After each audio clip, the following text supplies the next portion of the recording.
Hello fellow 3D enthusiasts! This is going to be a tutorial on how to make massive footstep effects. So we're going to be using some smoke effects, we're going to be using some displacement, and we're going to be tying it all together with vertex groups and dynamic paint. But before we go on, real quick, I'd like to mention that I've created a completely free hydraulic kit bash element pack for you. So these work best with Blender, and there's a link for them in the description. Alright, so let's just go ahead and get into it. You can download this basic file on my Gumroad, and I'll show you how to do that in the description of this video. First of all, this plane only has 4 vertices, so let's subdivide that a few times. You can just do that by right-click and then clicking subdivide. Woo! That should be enough. Actually, let's go one more, just in case. Now I'm going to go ahead and set up the dynamic paint.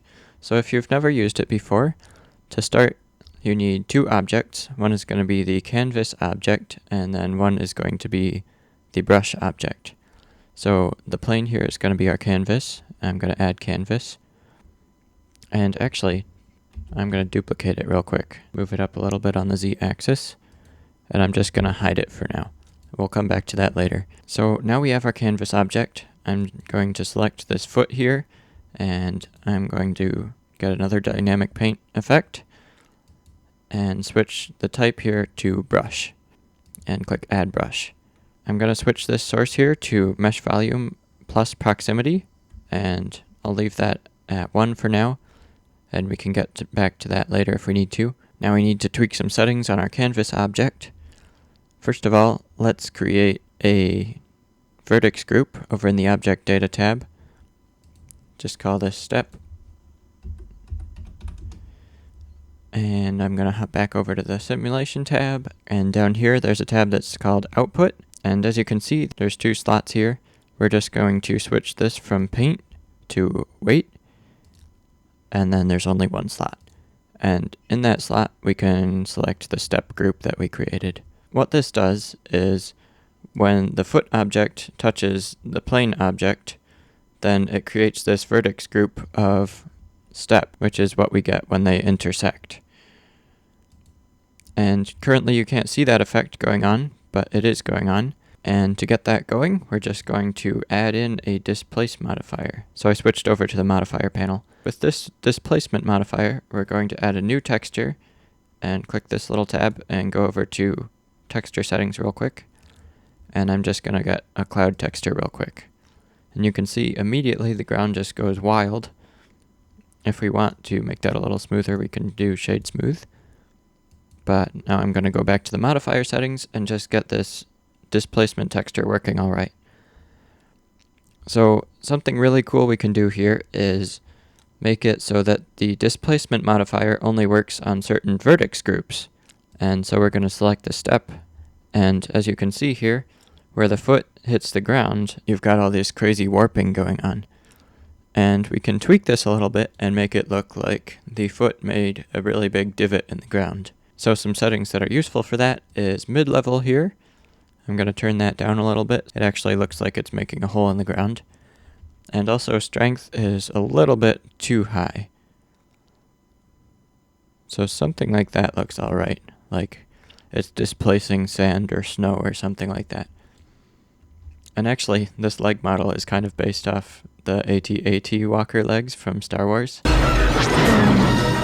Yeah, maybe it's snow. The proximity here is a little bit too much, I think. So we're going to go back into the dynamic paint settings on the foot and just edit the distance to be a little bit less. So let's try a 0.5 and see how that works.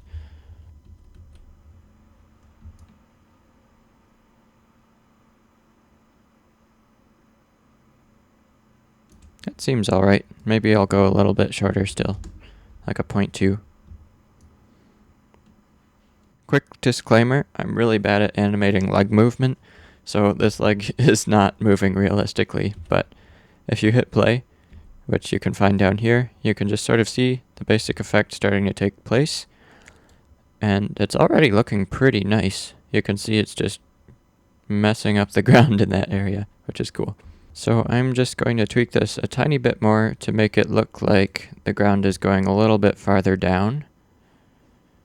And I think that's pretty good for now. As we play this, we can see the effect. Nice.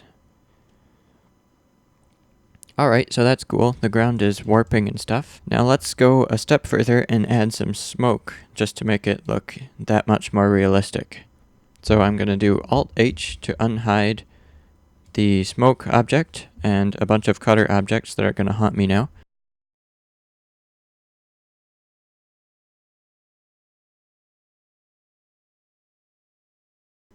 And you can see our displacement effect still is there, but it's hidden under this extra plane that we just duplicated a little while ago.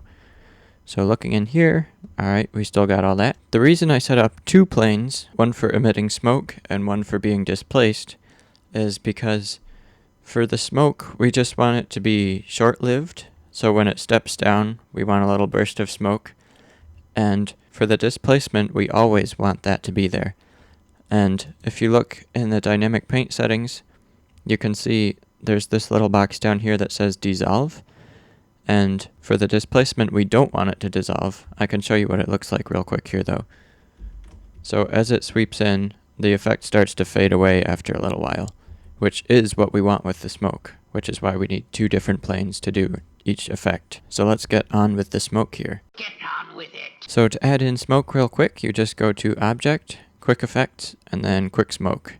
And you can see we've got a nice domain here. The emitter object is a wireframe now, and if we play the animation, it just goes all over the place.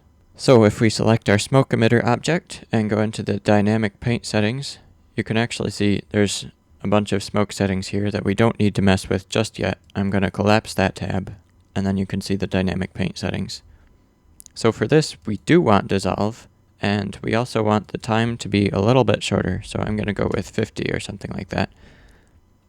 Once again, switch the paint here to weight, so it's affecting a vertex group, and then punch in the vertex group. Oh, we don't have that. So I'm going to add another vertex group real quick.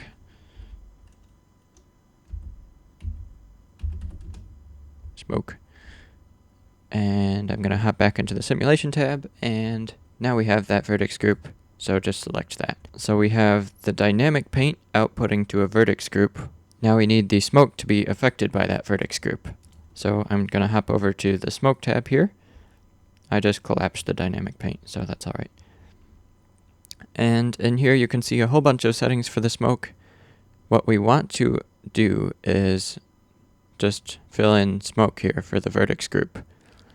And that way it will only emit from the vertex group that's being affected by the dynamic paint.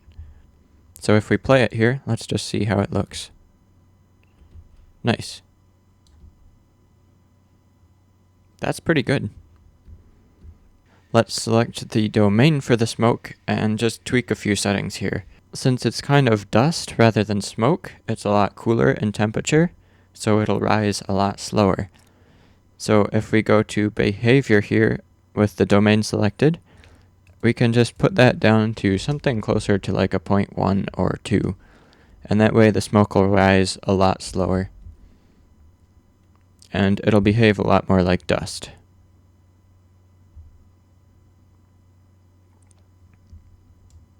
That's pretty good.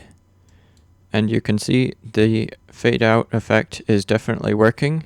So with our dynamic paint, the dissolve is a good value there, I'd say. It'll stop going up after the foot has moved on.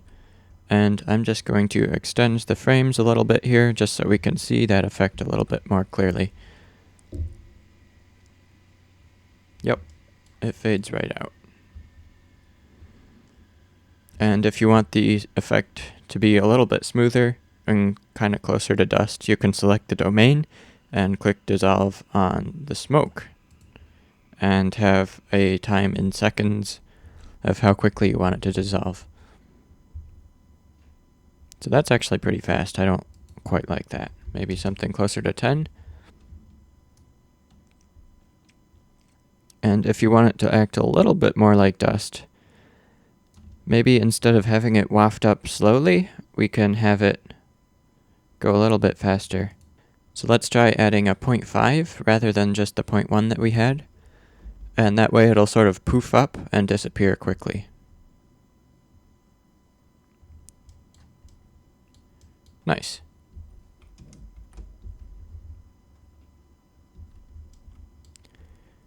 So if we hide our emitter object here, we can see the smoke because the domain is unhidden, and we can see the displacement.